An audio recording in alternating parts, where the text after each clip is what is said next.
Ici, dans le nord du Sri Lanka, ces femmes se préparent à se rendre au travail, l'un des plus dangereux au monde.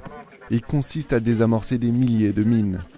Ramesh Kumar Koneswari travaille pour la Fondation suisse de déminage depuis le mois de janvier.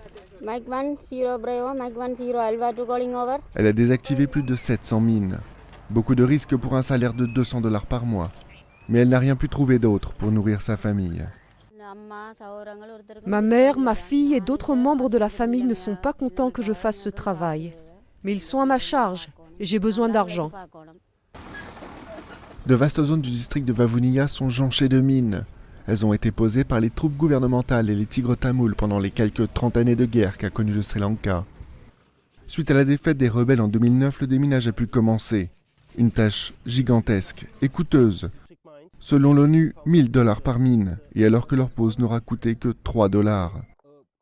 Mais c'est le coût humain qui reste le plus élevé. Un démineur français est mort cette année, et nombreux sont ceux qui ont eu des membres arrachés dans des accidents. Je pense que toutes les personnes peuvent être victimes de ces mines, particulièrement aussi bien sûr les gens qui travaillent dans les rizières ou qui doivent aller chercher le bois dans la jungle.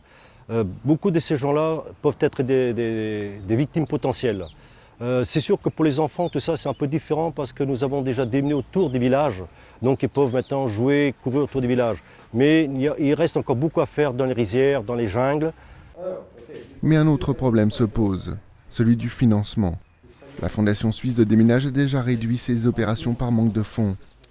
Un scénario que redoute Mohan Rajvelu, qui a perdu son pied gauche en sautant sur une mine il y a 7 ans. Il craint maintenant que ses 2 enfants subissent le même sort. Il en reste encore dans le sol. Elles continueront d'exploser et de faire des victimes. Pour l'instant, ces démineurs continuent de passer la campagne au peigne fin, en risquant leur vie au quotidien. Nombre d'entre eux vivent ici avec leurs enfants. Ils ne sont donc que trop conscients de l'enjeu que représente leur travail.